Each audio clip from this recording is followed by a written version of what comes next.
Bonjour à tous, bonjour mesdames et messieurs. Je suis Aurélie Bidard, rédactrice en chef adjointe de Jeune Afrique, chargée de l'économie et de la finance, ça tombe bien. Et j'ai le plaisir aujourd'hui d'animer un panel fort chargé en émotions et en personnalité, qui a pour thématique financement des MPME, quelles recettes pour combler le déficit. Donc pour parler de ce sujet, je vous propose de vous présenter directement les panélistes qui vont nous rejoindre directement une fois que j'évoquerai leur nom. Et comme ça, on pourra tous s'asseoir et démarrer. Donc j'appelle sur scène d'abord Monsieur Nicolas Kazadi, ministre des Finances de la République démocratique du Congo,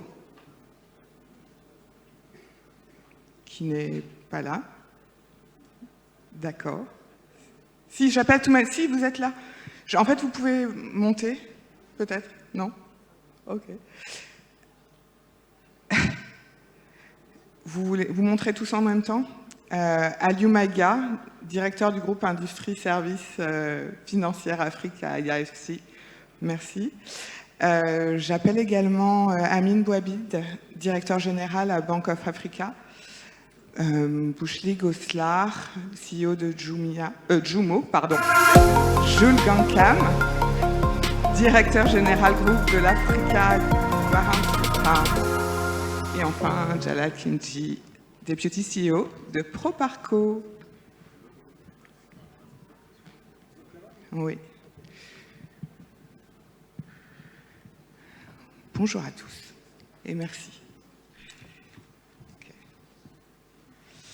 Alors avec nous, dans un second temps, pour vous expliquer le fonctionnement, nous aurons avec nous tout à l'heure sur scène Monsieur le ministre de l'économie et des finances du Togo, Monsieur Sani Yaya, que j'interrogerai donc en fin de session, dans une section en one-to-one. Voilà, mais avant de vous présenter plus avant ce parterre et de leur donner la parole, voilà, permettez-moi quelques mots. Vous l'aurez compris, derrière la thématique qui nous réunit aujourd'hui, il s'agira d'aborder l'épineuse question du déficit de financement des micros, des petites et des moyennes entreprises, soit l'essentiel en fait du tissu économique en Afrique, dans le contexte macroéconomique que nous connaissons.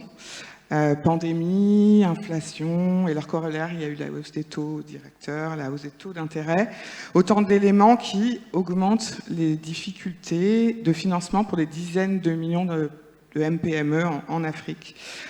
Si je vous donne deux chiffres, aujourd'hui, il y a 62% des PME en Afrique subsaharienne qui déclarent avoir un déficit de financement. Un deuxième chiffre qui aussi pose bien les choses, je crois, c'est 330 milliards de dollars de déficit de financement. Voilà, donc c'est un sujet assez sensible finalement que nous allons aborder.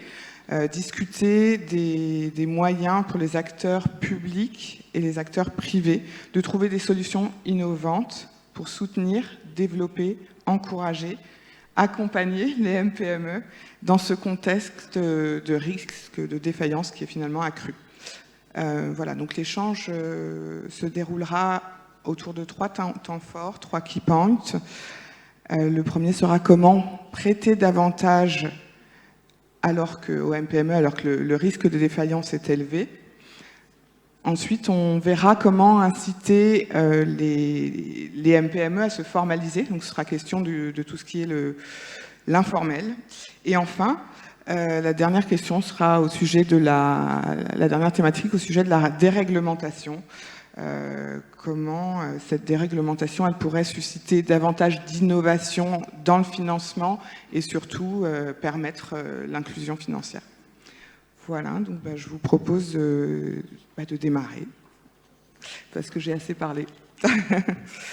Alors voilà, je m'adresse à vous directement, à Aliou Maïga. Je vous surprends. Vous dirigez donc le groupe Industrie Financière Afrique à l'IFC. Ce matin, Sergio Pimenta, le VP Afrique de IFC, rappelait en panel d'ouverture que IFC était le premier prêteur au secteur privé sur le continent. Voilà, dans plusieurs pays, la crise en fait a touché pas mal de PME. Là, je cite un exemple, je relisais tout à l'heure en RDC, l'IFC s'est associé à Equity BCDC afin de soutenir le développement des MPME à travers le financement monnaie locale. Mais les exemples sont nombreux. Quelles sont, selon vous, les 3 principales recommandations aux bailleurs pour prêter davantage aux MPME? Merci beaucoup Aurélie et bonjour à tout le monde, bonjour à l'audience. Effectivement, monsieur le vice-président de l'AFC a mentionné qu'AFC est le plus gros prêteur dans le secteur privé en Afrique. Je confirme. Pour ce qui est des secteurs financiers en Afrique, AFC déploie à peu près 2,5 milliards de dollars par an de financement. Et je dirais entre 60 et 70% de ce financement va aux PME. Donc en termes de francs CFA, on parle au moins de 1000 milliards de francs CFA. Donc c'est assez conséquent, mais ça reste petit par rapport aux besoins. Et j'aimerais aussi peut-être souligner que malgré le gap qui a rempli, il y a eu beaucoup de progrès. Enfin, il y a eu du progrès. Peut-être il y a 10-15 ans, si on regardait le portefeuille des banques, peut-être 5% était un financement de PME. Aujourd'hui, ils sont à 10%. Mais comme vous avez dit, 10% par rapport à 60% de besoins, ça reste encore petit et donc le chemin, il y a un long chemin à faire. Nous, en tant qu'institution financière de développement, notre métier, c'est vraiment d'aider le système financier de façon générale, mais en particulier les banques et les microfinances, à prêter plus aux PME. Et on fait ça de plusieurs manières. Le problème du financement des PME, c'est vraiment un problème d'évaluation du risque, ce qui veut dire l'accès à l'information, la liste de l'information et le pricing en fait, du risque. Au niveau de l'analyse de l'information qui est peut-être le plus direct à adresser, on travaille beaucoup avec les banques. Quand on les finance, on leur apporte aussi la capacité pour qu'ils puissent mieux analyser le risque des PME. Ça, c'est un côté qu'on fait et on a toute une équipe en Afrique qui est assez conséquente, qui ne fait que ça. Deuxièmement, on ne s'arrête pas aux banques. On essaie aussi d'aider les PME elles-mêmes à améliorer leur gestion financière, leur capacité managériale pour pouvoir se présenter mieux aux banques et donc pouvoir accéder au financement. Troisièmement, un domaine dont on ne parle pas beaucoup, mais qui est assez important, c'est l'infrastructure financière. En particulier, les bureaux d'information de crédit. Juste pour donner un exemple, on a travaillé avec la BCAO pour mettre ça en place. Et depuis que ça a été mis en place, ça a permis de financer presque 5 milliards d'euros sur 7 ans. Au Ghana, depuis 2010-2012 qu'on a commencé, ça a permis de financer presque 50 milliards de dollars. C'est vrai que c'est du financement 6 mois renouvelable, mais en cumulé, c'est des gros montants. La dernière partie, c'est la partie financement. Là, on peut apporter des lignes de crédit pour financer les PME, mais beaucoup de garanties de portefeuille, parce que les banques ont surtout besoin d'augmenter leur appétit pour financer les PME et donc partager le risque avec eux. Et donc, on a vraiment toute une gamme d'instruments et de politiques qu'on a commencé depuis les années début 2000, où je suis à AFC jusqu'à aujourd'hui. Le chemin est long et il reste encore beaucoup à faire, mais il y a eu du progrès. Merci beaucoup. Merci. Je vais m'adresser maintenant à vous, Jalal Kimji. Je crois savoir que vous avez un retour d'expérience à nous partager, puisque vous travaillez pour Proparco, le DFI français qui soutient le secteur privé en Afrique. Bonjour, monsieur le ministre. Depuis de longues années. Donc en 2019, la France a lancé l'initiative Choose Africa, qui est dédiée aux PME et qui est portée par votre institution pour soutenir justement ces PME. Comment cette initiative a-t-elle contribué au financement des micro et petites et moyennes entreprises et quels outils aujourd'hui Proparco peut-il mettre en place pour davantage inciter les acteurs locaux à soutenir ces entreprises?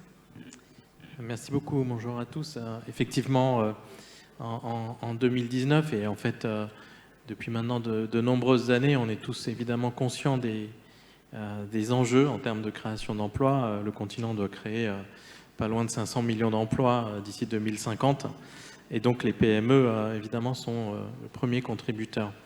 Ce qu'on essaye de faire au sein du groupe AFD, et c'était tout le sens de cette initiative Choose Africa qui a été lancée, c'est déjà d'agir à différents niveaux, avec les États directement, au niveau des institutions financières, mais aussi au niveau des infrastructures. Et donc l'idée, à l'époque, c'était de voir comment on pouvait accélérer notre contribution au financement des PME. Et l'objectif était de déployer 2,5 milliards d'euros de financement entre 2018 et 2022. Et entre ces deux dates, la crise a éclaté. Donc qu'est-ce qui s'est passé? On a accéléré nos objectifs, puisque, in fine, on aura déployé 3,5 milliards d'euros lors de cette période 2018-2022, avec une variété d'instruments, que ce soit en fonds propres, en garantie ou en ligne de crédit, comme les autres bailleurs de fonds. Peut-être deux caractéristiques que je vais mentionner. D'abord, travailler à la fois avec les banques publiques et avec les banques privées, parce qu'on pense que ce sont des acteurs qui sont complémentaires, qui ne servent pas les mêmes cibles. Ça, c'est le premier point important. Et donc, nos 2,5 milliards d'euros qu'on a déployés, 1 milliard avec les banques privées, 1 milliard avec les banques publiques, 500 millions de garanties, 1 milliard de garanties et 500 millions de fonds propres. L'autre caractéristique, c'est d'essayer de couvrir toutes les gammes de besoins. Donc, à la fois les micro-entreprises, et donc c'est des entreprises qui cherchent quelques milliers d'euros, mais aussi des entreprises plus importantes. Puis dernier point peut-être important, c'est que la crise a éclaté et on s'est dit comment faire pour accompagner les MPME qui sont face à cette crise. Donc on a, grâce au concours de l'Union européenne, grâce au gouvernement français, déployé toute une nouvelle gamme d'instruments pour augmenter les quotités garanties par nos garanties. Donc là, l'idée, c'était quoi? Concrètement, c'est d'aller voir les banques partenaires et de leur dire, au lieu de vous garantir 50% des risques que vous prenez avec les PME, on va couvrir 80%, et les PME éligibles sont les PME qui pourraient être touchées par la crise. Donc l'idée, c'était d'aller prendre encore plus de risques pour essayer d'accompagner les banques partenaires dans cette crise, et c'est comme ça qu'on a déployé à peu près 30 millions de garanties sur la région avec les banques partenaires. Donc voilà, alors il y a des progrès qui ont été faits, les besoins sont encore énormes, et l'idée, on en reparlera peut-être, c'est de capitaliser sur ce qu'on a fait pour aller encore plus loin avec les partenaires. D'abord, les institutions financières partenaires, on travaille avec 250 d'entre elles à travers le continent, mais aussi avec les autres bailleurs de fonds pour voir comment essayer de, comme on dit souvent, remplir les trous dans la raquette. D'accord, très clair. Merci beaucoup pour cet exemple. Mais du coup, je vois que Monsieur le ministre Nicolas Kazadi est bien là. Tout à l'heure, j'ai rêvé votre présence, désolée. J'en profite donc pour vous présenter. Vous occupez les fonctions de ministre des Finances de RDC depuis avril 2021. Avant cela, vous avez été ambassadeur itinérant de M. Félix Tshisekedi. Et à ce titre, vous avez pu éprouver concrètement une sorte de, on peut dire, une dégradation des conditions de travail des MPME en RDC. En RDC, d'ailleurs, ces sociétés-là représentent, ce tissu économique, c'est 90% du tissu économique et près de 70% de la population active. Quel regard portez-vous sur cela et comment votre gouvernement travaille à diriger les financements, notamment privés, vers ces entreprises? Merci bien. Désolé pour le retard, on a beaucoup de sollicitations. D'abord, je voudrais dire que le problème de fond concernant le financement des micro, petites et moyennes entreprises, c'est d'abord de créer un écosystème. Et ce qui suppose qu'on doit réellement travailler ensemble et chacun doit apporter sa contribution en tant que secteur public, secteur privé. Et comme je l'ai dit ce matin dans une table ronde sur le secteur de l'agriculture, la question du financement est d'abord, avant tout, avant d'être une question d'argent, une question d'opportunité, de projet, de qualité de projet et de porteur de projet.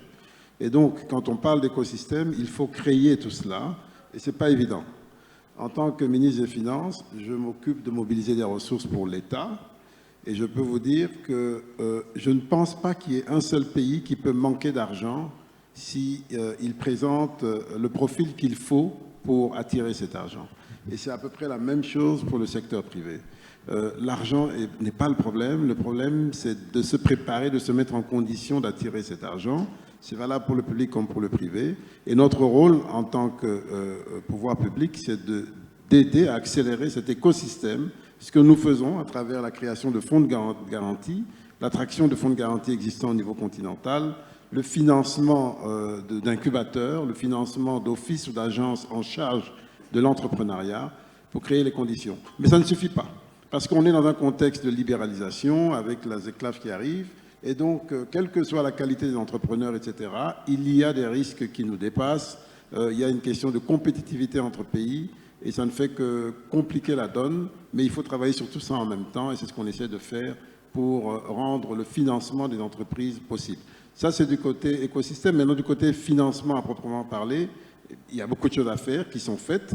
On voit de plus en plus de bonnes intentions du côté des institutions financières. Et j'aime bien rappeler un exemple qui a été porté à l'époque par, je crois que c'était Proparco ou l'AFD, avec la Bank of Africa, où avec une combinaison de financement public, de dons, on est arrivé à créer des guichets auprès de banques privées, de banques universelles, pour appuyer les PME, parce que ça a un coût. Ça a un coût et les banques universelles ne sont pas préparées à supporter ce coût. Et il a fallu qu'il y ait des ressources publiques de dons pour remplir ce gap et obtenir des résultats fantastiques au niveau de la BOA, je crois qu'elle est en train d'étendre ce modèle au niveau de son réseau. Donc il y a des combinaisons à faire et c'est ce qu'on essaie de faire. Merci. Merci beaucoup. Du coup, je vous donne la parole, ça tombe très bien, Amine Bouabid, puisqu'on vient de citer la BOA. Et donc, je sais que le rôle l'écosystème et le rôle des institutions financières dans cet écosystème, pour vous, est plus que pertinent. Est-ce que vous pouvez développer davantage ce point-là? Écoutez, merci beaucoup, donc, d'une part, pour l'invitation. Moi, je retiens que l'idée de ce forum, c'est qu'il y a un échange transparent, être très pragmatique pour arriver à des faits de route réalistes.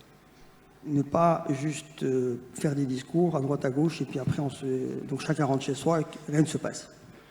Donc moi je reviens un peu à ce qu'a dit Monsieur le Ministre à l'instant. Effectivement, le problème de fond, c'est pas le vrai problème. Aujourd'hui, on a un loan to deposit ratio qui est de l'ordre de 58-65%, ça dépend des pays en moyenne.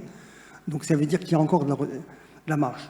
On peut encore lever des financements pour financer. Le problème qu'on a, c'est plus un problème de risque et d'aversion au risque et de mindset. Aujourd'hui, les banques ne sont pas habituées à le faire. Aujourd'hui, la PME, c'est une industrie qu'il faut construire. On ne sait pas le faire. On sait faire du crédit au corporate, on sait faire des trucs. On ne sait pas faire c'est des petits crédits avec des systèmes de scoring, avec des systèmes de data. On doit analyser, on doit répondre oui ou non en l'espace d'1 heure. Si ça dépasse 1 heure ou 2 heures, c'est pas rentable. Donc il y a tout un métier qu'il faut qu'on développe. C'est une industrie nouvelle qu'on doit développer. Alors moi je voudrais qu'on puisse finir ce forum avec des ambitions très claires et très fortes qui découlent, du moins en se disant qu'on puisse les quantifier. À quoi on voudrait arriver? Donc vous avez cité au départ un déficit de 330 milliards de dollars estimé. Quelle ambition on voudrait avoir pour 2025 ou pour 2030? C'est très important de fixer des ambitions chiffrées, où tout le monde est responsable. Ce n'est pas une responsabilité qui incombe aux banques, mais qui incombe à un écosystème dans lequel tout le monde a un rôle à jouer. Le schéma que vous avez sous les yeux là, que j'ai essayé de schématiser rapidement, il montre un peu 3 piliers dans le système. Il y a le pilier, c'est le premier à nous. Vous avez le projet qui soit viable. Deuxième levier, c'est le risque. Nous devons apprendre. Et le troisième, c'est le funding. Derrière cet anneau, il y a un deuxième anneau. C'est quoi? C'est les différents leviers. Il y a 11 leviers que moi j'avais identifiés.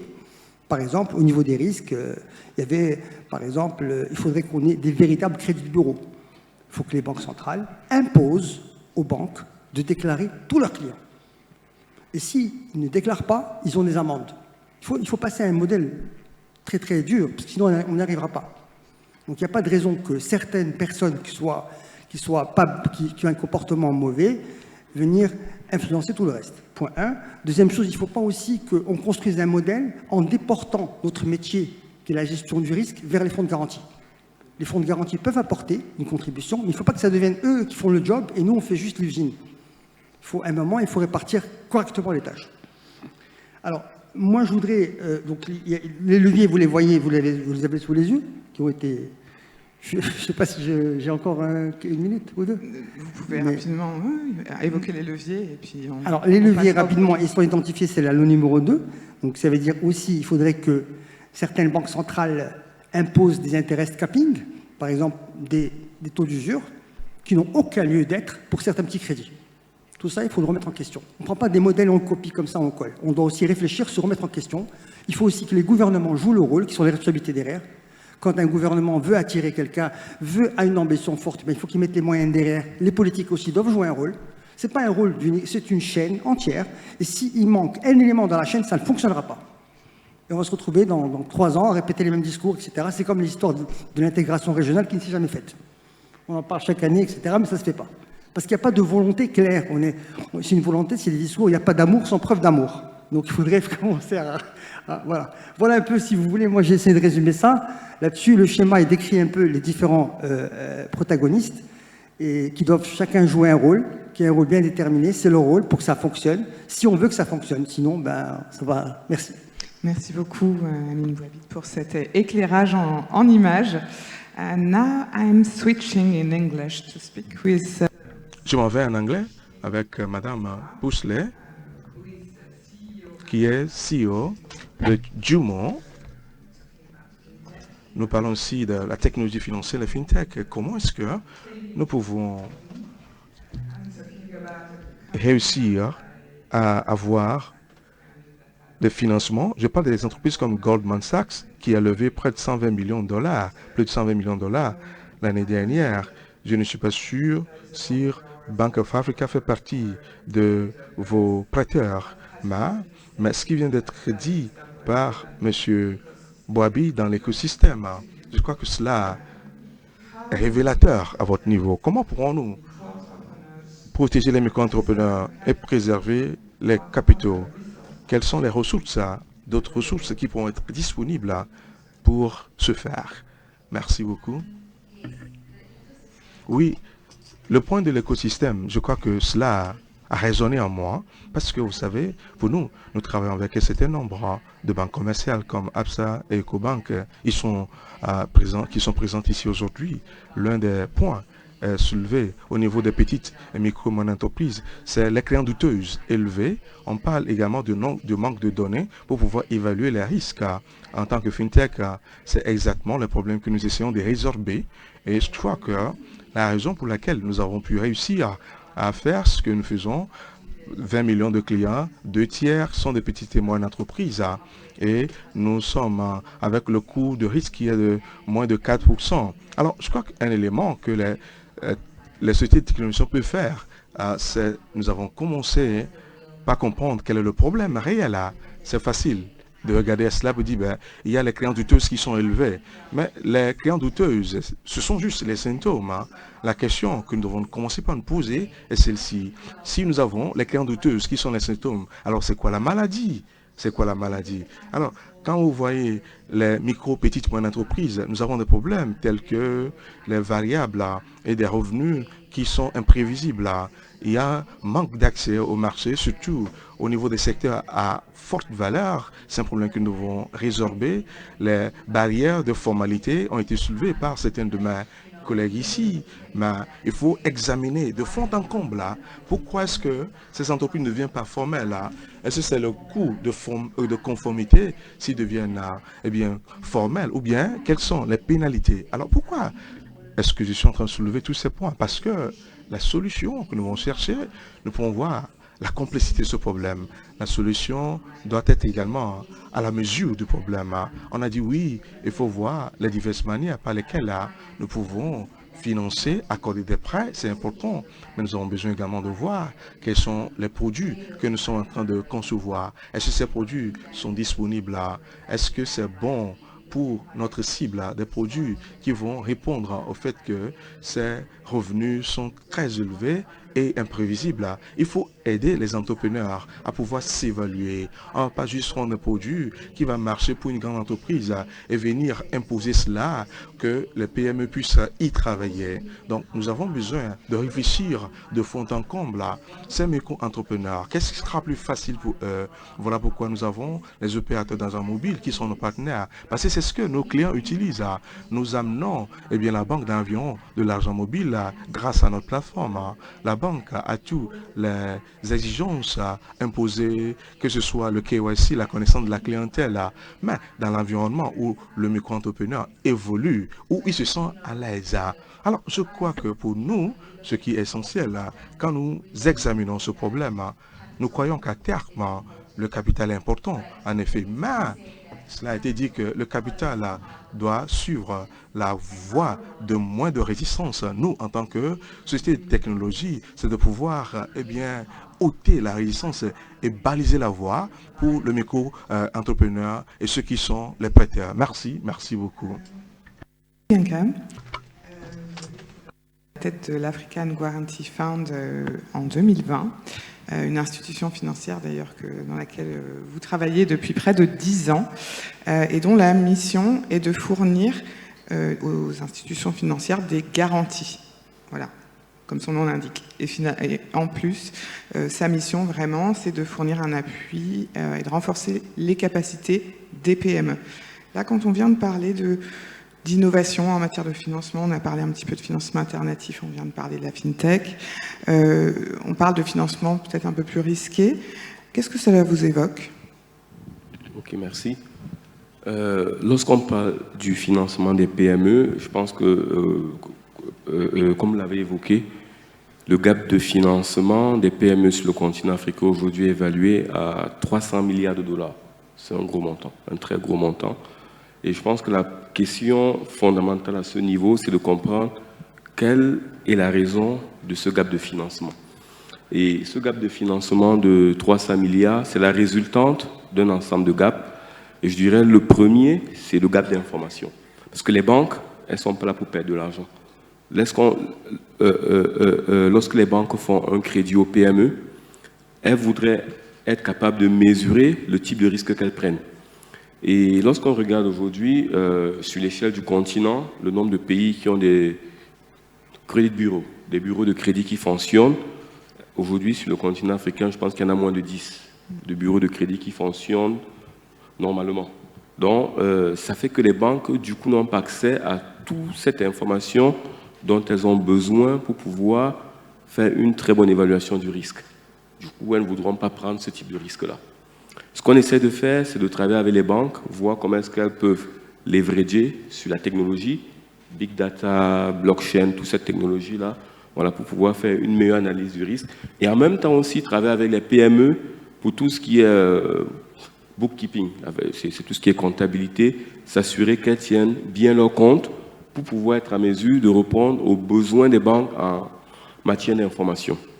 Après, il y a un autre gap qui est le gap de durée. Duration gap.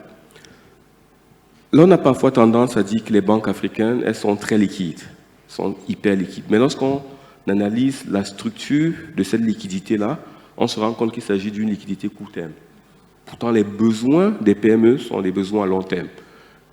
Court terme, c'est essentiel pour les besoins en fonds de roulement, working capital. Voilà. Mais lorsqu'il s'agit de croître, de développer son activité, de conquérir de nouveaux marchés, ces PME ont besoin de financement long. Parce que le retour, il vient après une durée qui va au-delà de 18 mois. Malheureusement, les banques aussi étant soumises aux contraintes réglementaires, n'ont pas la capacité d'utiliser ces fonds, qui sont des fonds à court terme, pour financer l'activité à long terme des PME. Ça, c'est notre difficulté. Pourtant, nous avons suffisamment d'épargne sur le continent. Et dans ce sens-là, ce qu'on essaie de faire, c'est de proposer des produits aux épargnants des banques pour qu'ils puissent faire des placements un peu plus longs auprès des banques, pour que les banques puissent alors tout mobiliser des ressources longues pour ensuite les prêter aux PME. Un autre gap, c'est le gap de collatéral. Le gap de collatéral, en fait, qui est la raison d'être de la garantie, parce que les banques, elles ont besoin de collatéral. Mais malheureusement, sur le continent, la forme préférée de collatéral, c'est le collatéral foncier. Donc, ce qu'on essaie de faire avec les banques, c'est de voir d'autres types de collatéraux qui pourraient être utilisés, voilà, comme par exemple les stocks, c'est-à-dire la PME, elle a produit des stocks. Est-ce que ce stock-là peut être utilisé comme collatéral? Une PME, par exemple, qui est dans le secteur du transport, il y a des camions. Voilà, c'est les assets qui se déplacent. Voilà, c'est le moving asset, c'est le movable asset. Et donc, c'est de voir avec les banques comment adapter le type de collatéral dont elles ont besoin pour pouvoir servir les PME. Une autre forme de gap aussi, c'est le gap de compétences, voilà, qui est un gap assez évident, parce que généralement, la banque, elle a besoin d'avoir un certain nombre de conforts auprès de la PME, qu'elle a la capacité de gérer un crédit. Voilà, et dans ce sens, ce qu'on essaie de faire, c'est de pouvoir travailler avec les PME, faire des formations, les accompagner, parce que généralement, lorsqu'on parle de PME, elles n'ont pas la capacité de recruter les talents les plus qualifiés, parce que tous ces talents-là veulent bosser pour les grandes entreprises. Donc, du coup, les PME se retrouvent en train de travailler soit avec les membres de la famille, soit avec des amis qui ne sont pas pourtant qualifiés, ou bien on se retrouve dans une structure où on a un one-man show, c'est-à-dire le promoteur de la PME et en même temps celui qui gère la finance, le marketing, les ressources humaines, la stratégie, il gère tout. Et il y a un gros risque qui est attaché à un individu. Donc, ce qu'on essaye de faire pour diversifier ce type de risque, c'est d'apporter aussi une sorte d'accompagnement en matière de formation pour cette PME, de dire, OK, vous avez recruté vos membres de la famille, vos amis, mais est-ce qu'on peut les former pour qu'ils soient en mesure de répondre à ce type de besoin-là? Et après, un type de gap aussi qu'on a rencontré, c'est le gap de produits. Parfois, les produits que les banques offrent aux PME ne sont pas adaptés aux besoins des PME. Vous allez regarder les produits bancaires. Je pense que nous tous, on a pris un prêt un jour. Il y a des mensualités. Ces mensualités sont des montants fixes. Les banques, elles appliquent le même tableau d'amortissement aux PME ou aux individus. Pourtant, lorsqu'il s'agit des individus, ce tableau de mensualité-là, il y a une histoire derrière. C'est lié au salaire. Vous avez un salaire qui est payé de façon mensuelle. C'est la raison pour laquelle le tableau d'amortissement, il se fait aussi de façon mensuelle. Mais une PME, il y a un cycle économique. La PME, elle a un business cycle, un cycle d'activité. Vous prenez par exemple le secteur agricole. Lorsqu'une PME prend un crédit, elle achète les semences, ensuite elle les plante, elle prépare le terrain, elle les fait grandir, ensuite c'est la récolte, et après elle va sur les marchés et elle vend sa récolte. Entre la sémence et la vente de sa récolte, il peut s'écouler facilement 9 mois. Et 9 mois au cours desquels elle n'a aucune recette.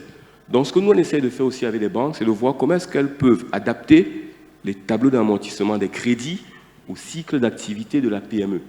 Bien sûr, ça vient avec des risques additionnels et on essaie de voir comment couvrir ces risques-là. Super. Je vous remercie. Ça fait une liaison avec la partie suivante.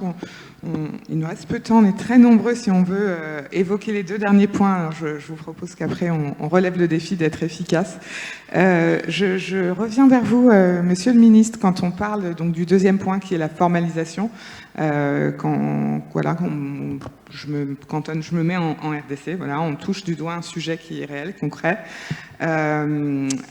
Mais voilà, dans ce tissu, il y a pas mal de sociétés, un certain nombre, une bonne proportion qui sont dans le secteur informel. Mais parfois, ce qu'on peut reprocher au secteur informel, c'est d'être porté aux secteurs qui sont porteurs pour une économie. Donc, dans ce cas-là, comment on agit, comment on rattrape, entre guillemets, ces entreprises, comment on agit pour qu'on crée de la valeur et en même temps, on les aide à grandir et à renouer avec la croissance. Mais justement, je crois que le levier du financement est un bon levier pour ramener les entreprises vers le secteur formel. Parce que toutes les exigences qu'il y a en termes d'application pour un crédit font qu'on est obligé d'avoir un minimum de formalisation. Mais en même temps, on a affaire à un secteur qui est par nature pas préparé ou peu préparés. Et donc, je reviens encore une fois sur la nécessité d'un accompagnement global avec une capacité à les amener vers cette formalisation pour préparer des business plans, pour préparer des demandes de crédit, pour penser à avoir une petite comptabilité. Et c'est tout ça qui va les faire entrer dans le formel, avec l'exigence d'avoir des états et des résultats à présenter.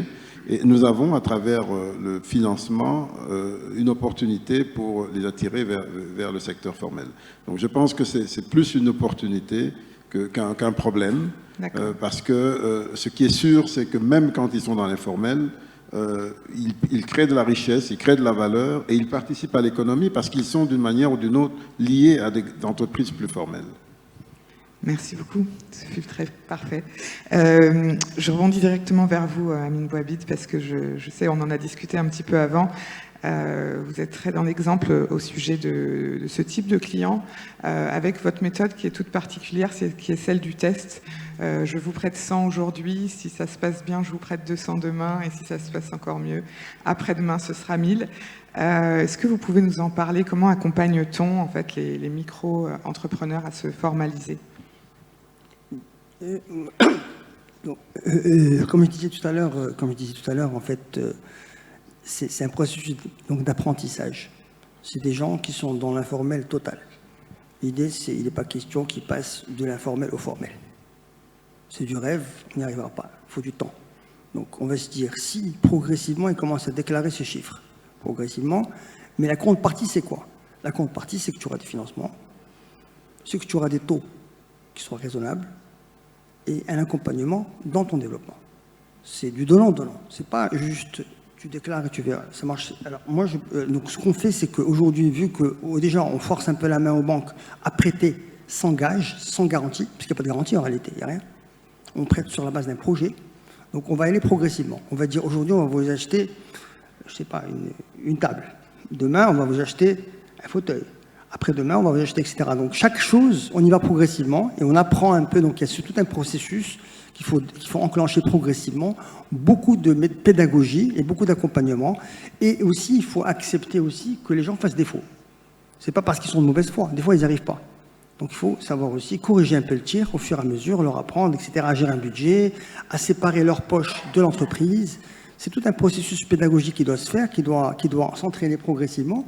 Et après, finalement, on arrive à des success stories. Et c'est là qu'il faut montrer, c'est ce qu'il faut montrer, en fait, aux autres, en disant, regardez, celui-là, il a démarré avec rien, et aujourd'hui, il a une usine qui fait des pièces détachées. C'est un peu ça. C'est vraiment un processus d'apprentissage. On va y aller progressivement. Et puis, voilà. Donc, ce qu'il faut, c'est ne plus demander de garantie. On ne dit pas, je te prête si vous me donnez un terrain en hypothèque. Ça ne marche plus, ça. Ils n'ont rien à vous donner. Ils n'ont que leurs mains, leur cerveau, etc. Il faut les dégager de toutes les tâches administratives qui sont lourdes, très souvent, et qui se concentrent sur leur métier de base, avec des KYC extrêmement légers. Ce n'est pas la peine de faire des KYC à l'européenne, ça ne sert à rien. En disant aux gens, je veux savoir ton adresse. Il n'a même pas d'adresse. Il habite derrière la station Total, de l'autre côté. Qu'est-ce que vous voulez me dire? Il faut être réaliste, il faut arrêter de se dire, on n'est pas en Angleterre ici. On est en train d'apprendre un métier et ce n'est pas les régulateurs européens qui vont nous imposer comment on fonctionne ici. Parce que de toutes les manières, nos obligations, pour eux, ce sont des obligations des junk bonds aujourd'hui. Donc à la rigueur, on n'a rien à gagner. Mais construisons un modèle qui marche. Moi, c'est un peu ça. Je suis désolé d'être un peu direct comme ça, mais c'est une réalité. Il faut secouer le cocotier. On doit construire notre continent tout seul. Merci beaucoup. Je crois que Monsieur le ministre voulait réagir sur ce point, mais permettez-moi vraiment de reprendre le micro une seconde, juste pour appuyer fortement ce qui vient d'être dit, parce que effectivement, il n'y a pas de prêt-à-porter dans cette matière. Il faut que l'on crée des solutions qui répondent à des problèmes spécifiques. Et moi, je me souviens que dans une vie antérieure, j'ai eu à appuyer le secteur informel, c'était en Guinée. Le secteur informel qui souhaitait se formaliser. Il y avait plusieurs aspects. Il y avait le développement de leurs affaires, de leur commerce. Certains voulaient entrer dans l'industrie. Et puis, il y avait les relations avec l'État, la fiscalité. Sur les relations avec l'État, par le dialogue, par l'apprentissage, en les prenant par la main, on a réussi à faire baisser la charge de l'impôt pour eux, mais à accroître, à démultiplier l'impôt perçu par l'État. Parce qu'il y avait beaucoup d'interférences entre les deux qui faisaient qu'ils payaient énormément et ça n'allait pas dans les caisses de l'État. Mais sur le développement de leurs affaires, c'était très instructif de voir que, d'abord, ils veulent arriver, ils veulent changer. J'avais des vieux commerçants qui avaient l'habitude d'aller en Asie, etc., qui disaient, il y a 20 ans, nos partenaires dans les marchés d'Asie avec qui on se retrouvait dans les marchés, il y a 20 ans, aujourd'hui, ils sont à la tête d'industrie, ils montent des téléphones, ils montent des télévisions, et nous sommes restés des simples commerçants. C'était pour eux une honte, ils voulaient y arriver.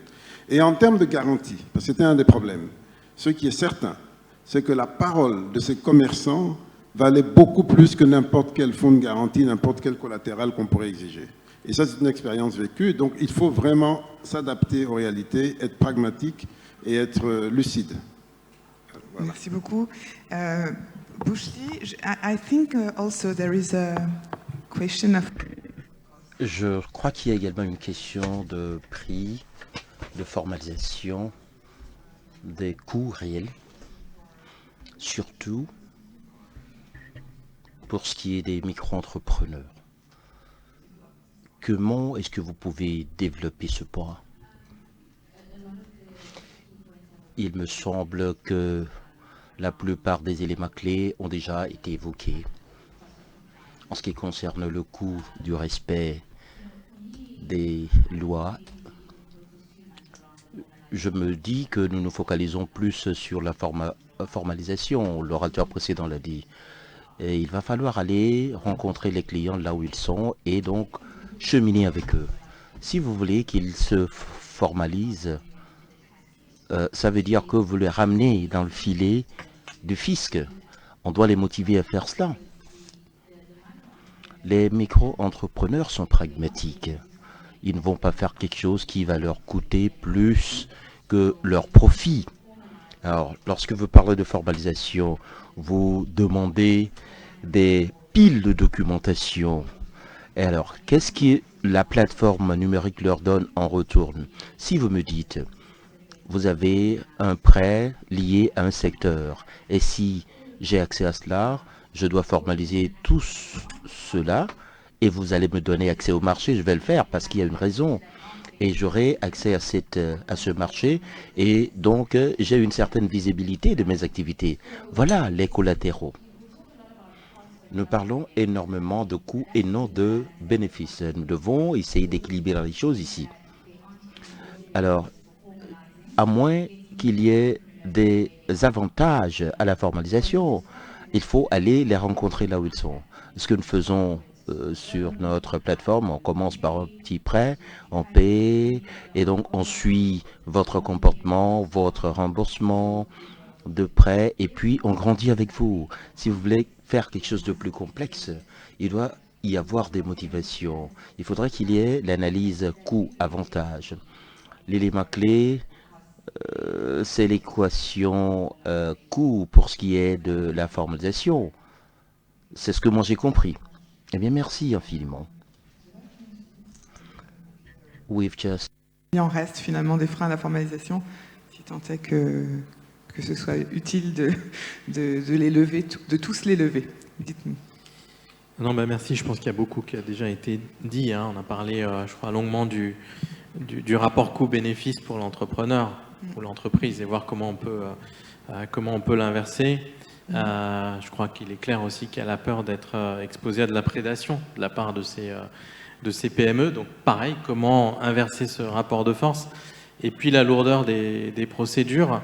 Et là, je pense qu'il faut regarder réellement au cas par cas, de manière très, très pragmatique et ne pas essayer d'imposer sur 54 pays différents un seul modèle.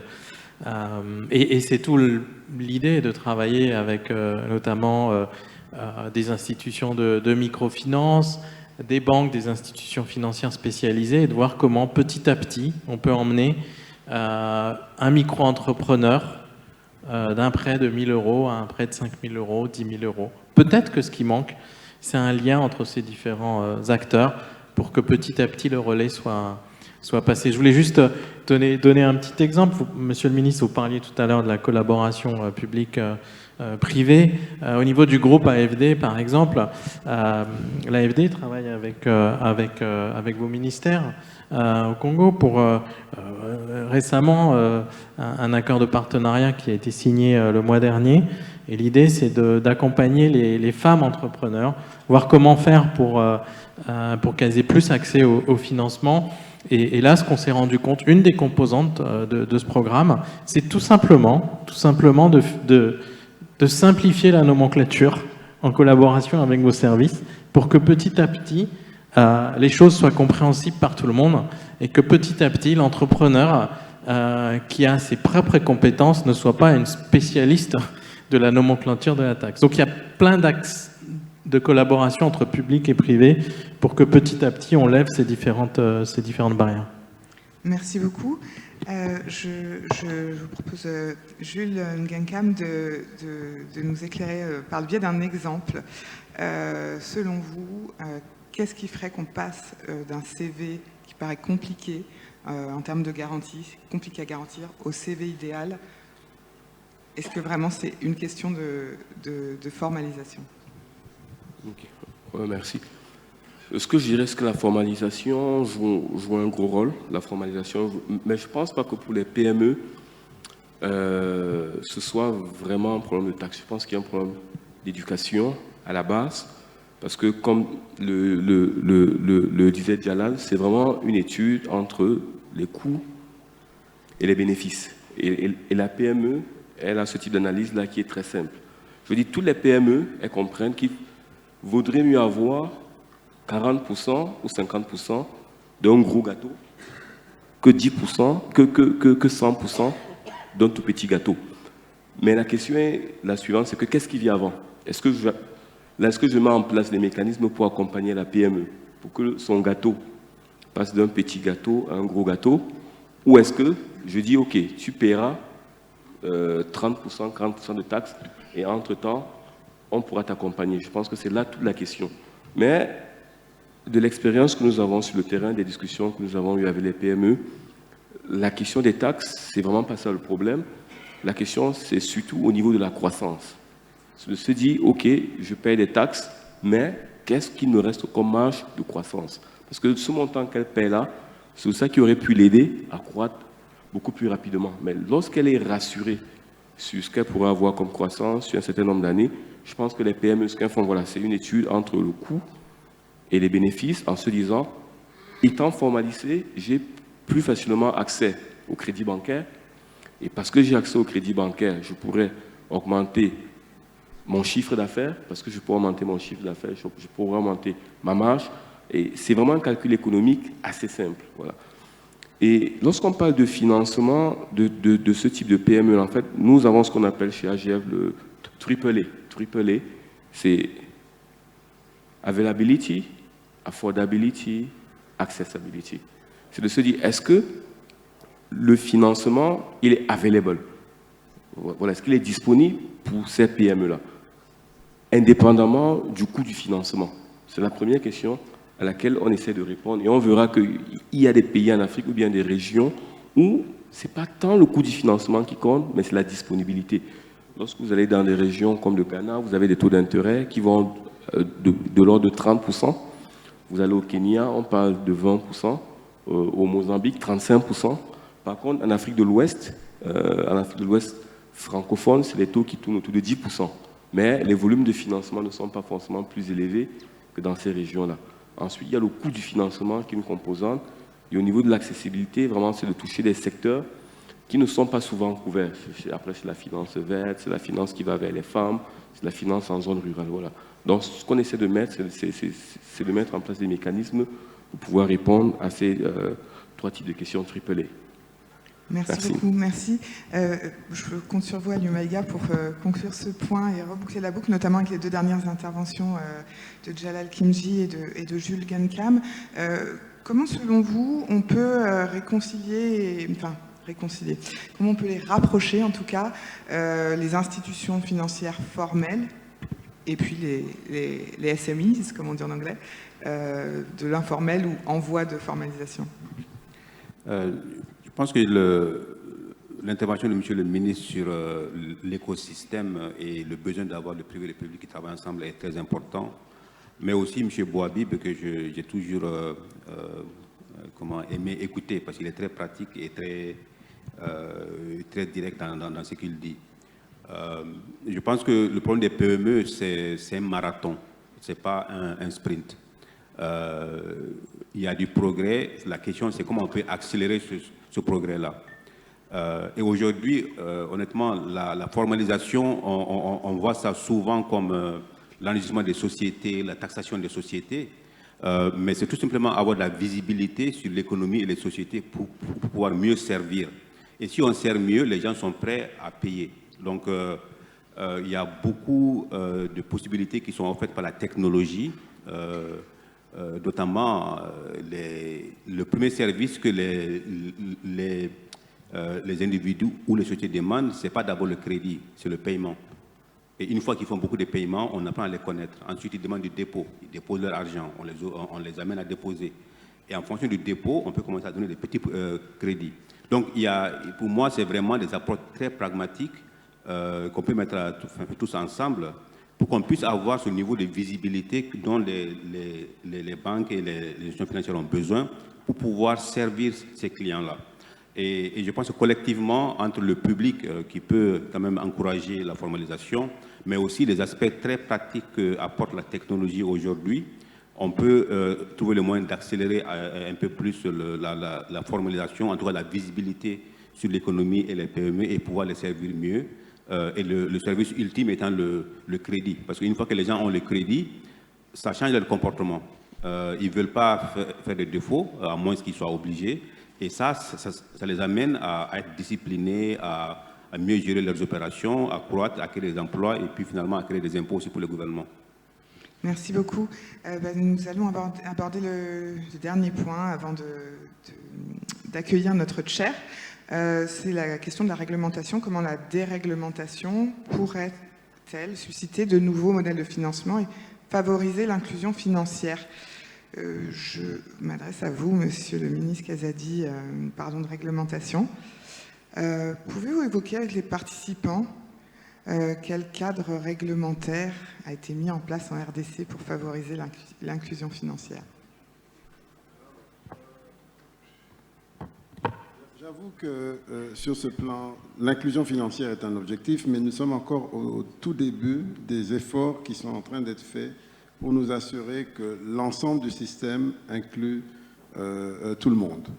Et par rapport à cela, je dirais que nous avons pris une loi récemment à cet effet, enfin une loi à cet effet. Notre souci à nous, en termes d'inclusion, c'est d'abord que nous ayons à tous les niveaux de banque centrale, banque commerciale, microcrédit, qu'on s'assure que aussi bien du point de vue de l'offre que du point de vue de la demande, qu'il y ait une rencontre possible. Et pour cela, tous les moyens sont bons pour le faire. Il y a bien entendu les nouvelles technologies qui permettent d'aller beaucoup plus vite, mais d'une manière générale, je dirais que nous sommes vraiment au tout début de cet effort visant l'inclusion financière de toutes les couches en République démocratique du Congo. D'ailleurs, nous travaillons avec la SFI de ce point de vue-là, et je crois qu'il peut-être, lui, il en dira davantage, parce que nous sommes accompagnés par eux, et tous les efforts sont faits dans ce sens-là. Très, très bien, c'est exactement la transition que j'allais faire avec M. Aliou Maïga.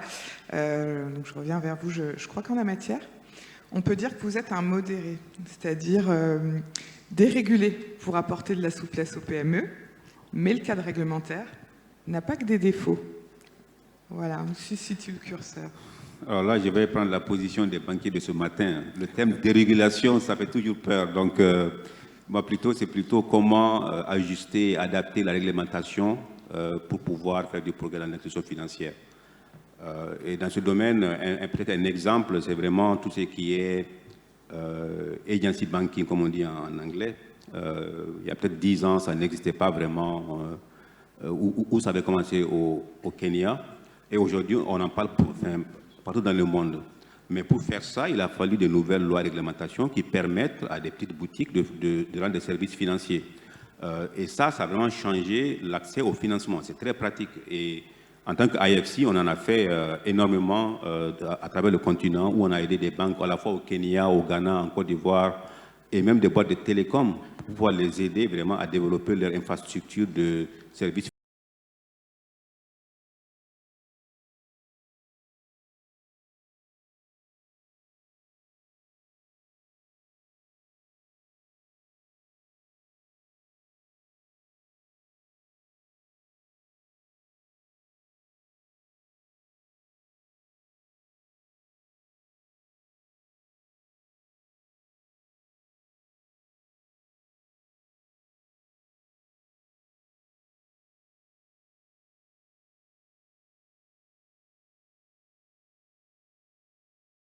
L'a dit, et c'est vraiment un aspect sur lequel on doit insister. Mais sinon, entre-temps, pendant qu'on parfait la réglementation, on trouve des façons pratiques vraiment de parer à ce que la régulation essaye de faire, mais de façon très pragmatique à travers la technologie et d'autres aspects. Mais il faut dire que ce n'est pas du tout évident, parce qu'au moment où nous parlons, nous avons beaucoup de conflits, notamment avec les téléphonies, les compagnies de téléphone et l'autorité de régulation sur est-ce qu'on est banque, est-ce qu'on n'est pas banque, vous n'avez pas le droit de faire, vous faites ceci.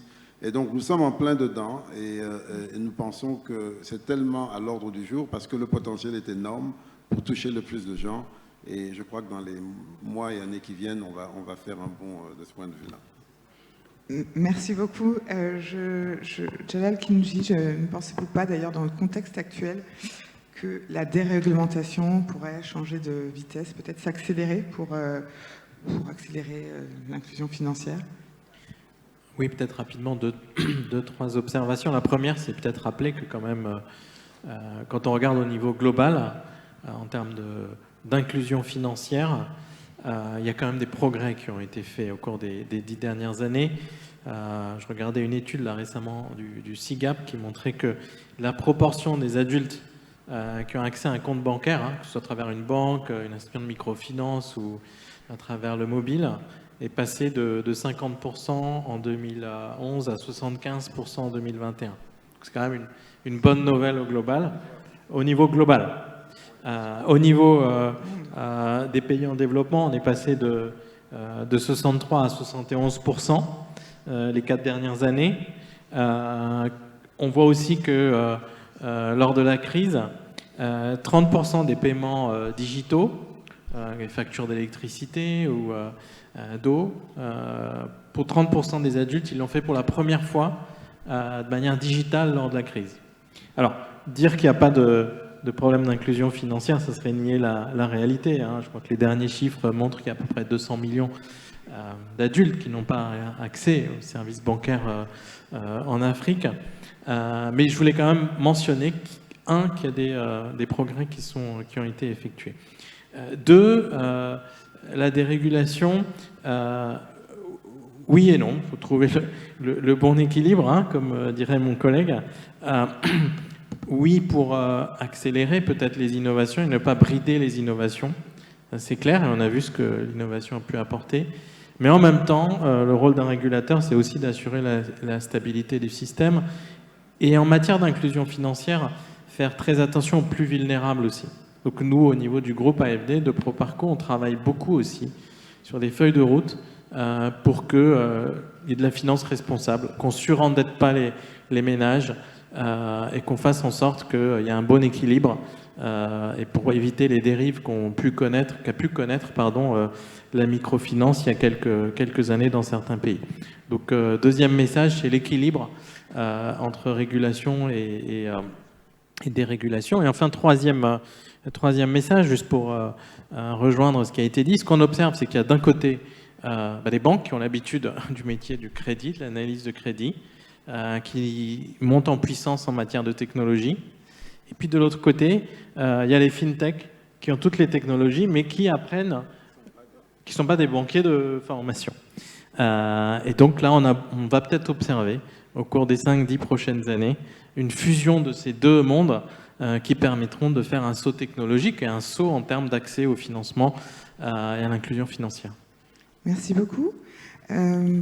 Bouchelet Goslar, what shall be your Quel sera votre plaidoyer en matière de régulation? Vous êtes une fintech, ça veut dire que vous avez des régulations qui sont moins strictes pour votre activité, mais est-ce que cela est suffisant selon vous?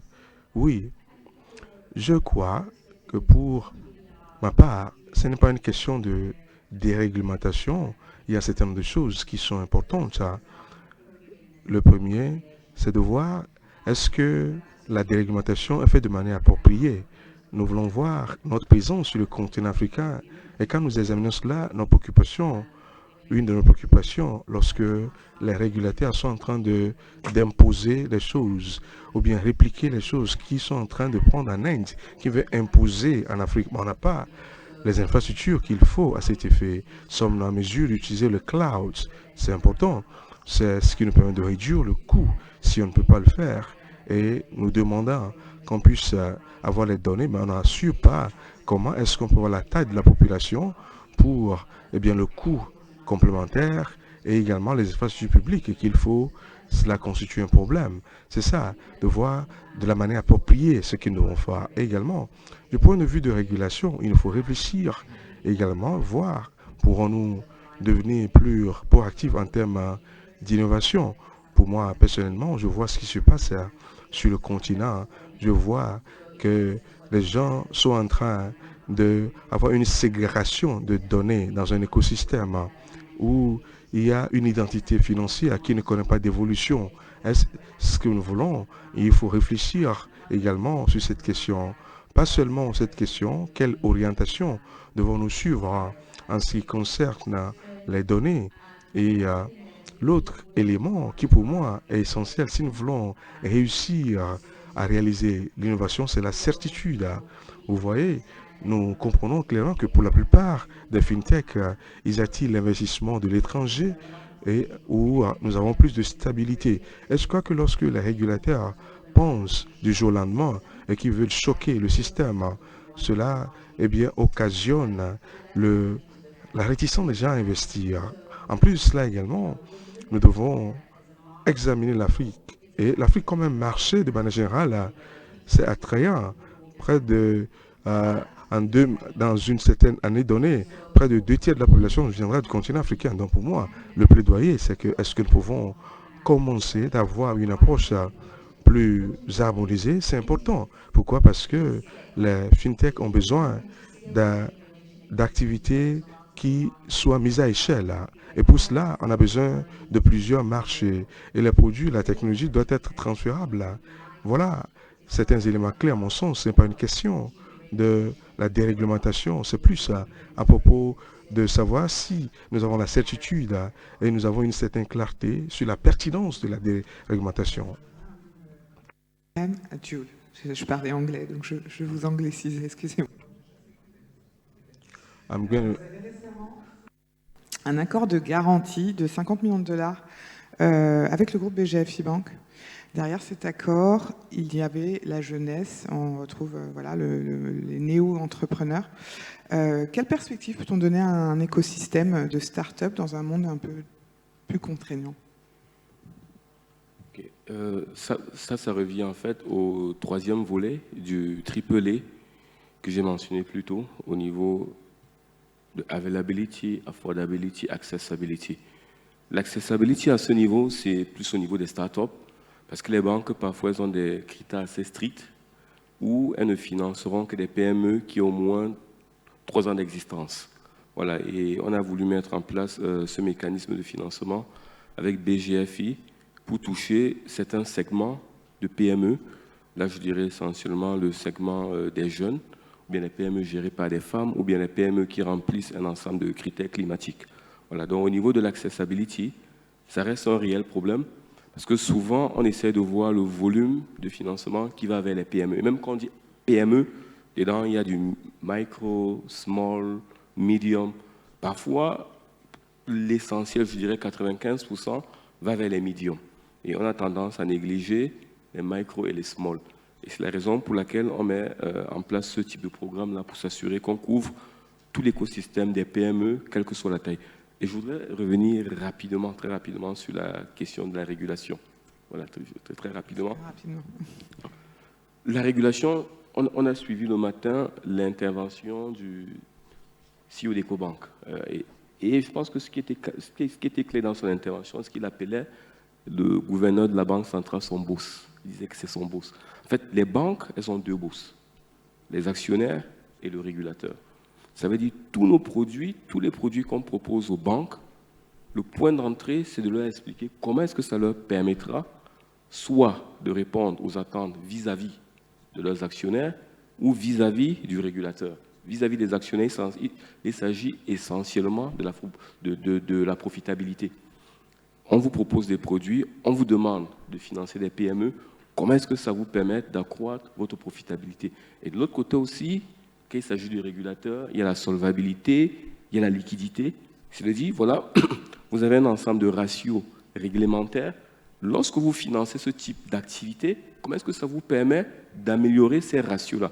Et si on n'a pas des réponses, et plus important, des instruments, parce que généralement, il y a une régulation qui vient, mais il n'y a pas des solutions qui suivent sur le marché. Ça veut dire qu'elle a des problèmes de liquidité, elle a des problèmes de solvabilité, mais est-ce qu'il y a des instruments financiers qui existent dans cet écosystème-là pour répondre à ce type de challenge? Voilà. Et je pense que la régulation doit être alignée avec les instruments qui sont proposés dans les marchés financiers. Merci. Merci beaucoup. C'est avec vous, Amine Bouhabid, que nous allons boucler cette discussion avec la question de la culture du risque. Selon vous, quel est le rôle de l'institution financière vis-à-vis du mindset, de la culture de prendre plus de risques? C'est un peu pour boucler sur les conversations que nous venons d'avoir. Et comment, en fait, instaurer un dialogue avec les autorités, notamment, pour implémenter une approche différente de ces risques financiers? Pour la partie culture du risque, c'est notre métier. Notre métier, c'est de faire du risque. Sinon, on change de métier. Ça, c'est important de le dire dès le début, comme ça on arrête les débats. Il n'y a pas si on travaille sans risque, on change de métier. Notre métier, c'est de faire du risque, mais savoir le quantifier et savoir le pricer. Moi, je voudrais quand même, pour le mot final, je voudrais dire, en fait, je voudrais retenir 4 choses, 4 leçons. Un peu dans le sens que vous avez posé votre question. La première, c'est qu'il faut une ambition politique forte. C'est très important que le chef d'orchestre politique dise « Moi, je veux que dans 5 ans ou dans 10 ans, je ressemble à ça ». C'est important. Deuxième chose, il faut que le cadre réglementaire s'adapte à la volonté politique et non l'inverse. Aujourd'hui, ce n'est pas au réglementaire d'imposer, c'est aux politiques de décider ce qu'on veut et le réglementaire, il s'adapte. Il a été nommé pour faire ce boulot-là. C'est important. Le troisième sujet, c'est de rassurer les opérateurs pour leur dire attention, plus tu es transparent, on ne va pas te taxer comme des fous, on va te rassurer, il faut les mettre en confiance, sinon ils ne joueront pas le jeu. C'est important. Et le quatrième point, c'est, je suis obsédé, il faut revenir sur une feuille de route avec des responsabilités partagées où chacun a des droits et des obligations. Aussi bien les politiques, les gouvernements, les régulateurs, les banques, les opérateurs. Merci. Merci beaucoup. Eh bien, merci, c'était le mot de la fin pour ce panel. Je vous remercie infiniment d'avoir échangé autour de ces 3 points. Et on va passer à une interview avec Monsieur le ministre Sani Yaya, qui va nous rejoindre sur scène dans le petit salon cosy. En attendant, vous pouvez vous relever et je vous remercie encore. Merci à tous. C'était dur. Mais écoutez, Monsieur le ministre, je vous remercie d'être présent sur ce panel. Vous avez écouté les discussions, on a fait 1 heure de discussion. D'abord, ma première question, c'est tout simplement, est-ce que vous avez une réaction à ce qui vient d'être dit? Je vous remercie, madame. Je voulais avant tout saisir l'occasion pour remercier Jeune Afrique pour le choix de notre pays pour organiser ce sommet très important pour promouvoir le dialogue entre les différents acteurs, les banquiers, les régulateurs, les nouvelles technologies, les fintech, les experts en la matière, les politiques. Et donc, le débat qui vient de se clôturer devant cet auditoire est un débat passionnant parce que la question du financement des PME est un débat qui ne date pas d'aujourd'hui. Il est passionnant et il est encourageant de voir que ici et là, il y a des approches de solutions qui sont en cours, mais des solutions qui sont adaptées au contexte africain. Nous avons écouté les différents exemples, le partage d'expérience, le retour d'expérience. Mais ce que je retiens, c'est que la problématique du financement de la MPME, de l'inclusion financière, est une problématique partagée partout en Afrique. Et qu'il faut que tous ensemble, nous puissions nous mobiliser. Quand je dis tous ensemble, les différents acteurs. Et je reviens sur le mot du directeur général de la BOA. Il disait que c'est des responsabilités partagées. Je vais donner une image. Quand je l'ai écouté, j'ai l'impression que l'écosystème du financement des PME, de l'inclusion financière, de toutes petites et moyennes entreprises ou bien des micro et moyennes, petites et moyennes entreprises, c'est un peu comme vous avez une route, vous avez une voiture, vous avez un chauffeur dans la voiture et vous avez une station d'essence avec un pompiste et vous avez un policier. Alors, la route, elle doit être tracée et entretenue avec des règles. Qui doit tracer la route? C'est le pouvoir public. Il a parlé de volonté politique. Il faut qu'il y ait une volonté politique, effectivement, pour asseoir le cadre dans lequel les PME et les micro-entreprises peuvent évoluer de façon sereine et de façon, j'allais dire, durable. Alors, ce cadre, il y a plusieurs instruments dont disposent les pouvoirs publics pour le mettre en place. Je prends l'exemple du Togo. Nous avons, depuis quelques années, un certain nombre d'instruments. Vous avez l'Agence nationale de promotion et de garantie de financement aux PME. Vous avez le Fonds national de finances inclusives qui est venu. Nous avons aussi un organisme qui est la délégation pour l'organisation du secteur informel. Et nous avons récemment adopté au niveau du gouvernement une charte, qui est la charte de toutes petites et moyennes entreprises. Nous les appelons ici comme ça. On ne les appelle pas les MPME, mais c'est les toutes petites et moyennes entreprises. Donc c'est la charte des TPME. Et récemment encore, nous avons mis en place une agence, une réforme qui est destinée à coordonner tous les efforts, justement, dans le cadre de la promotion des PME. Donc, voilà le cadre qu'il faut mettre en place. Alors, pour promouvoir, stimuler le financement pour les PME. Ensuite, il y a aussi des instruments qui sont mis en place pour assurer leur formation, leur éducation financière. J'avais parlé du chauffeur, c'est la gouvernance des PME. Il faut renforcer cette gouvernance. Parce que vous pouvez avoir une belle route avec des règles, mais si le chauffeur qui tient le volant n'a pas une bonne formation et n'a pas une conscience de sa responsabilité, vous n'arriverez pas à bon port. Donc la gouvernance. Ensuite, la PME elle-même, sa situation financière, c'est la voiture avec son moteur. Il faut veiller à ce que la PME puisse se sentir, disons, pas solide, mais en tout cas soutenue. Et bien, dans sa santé financière.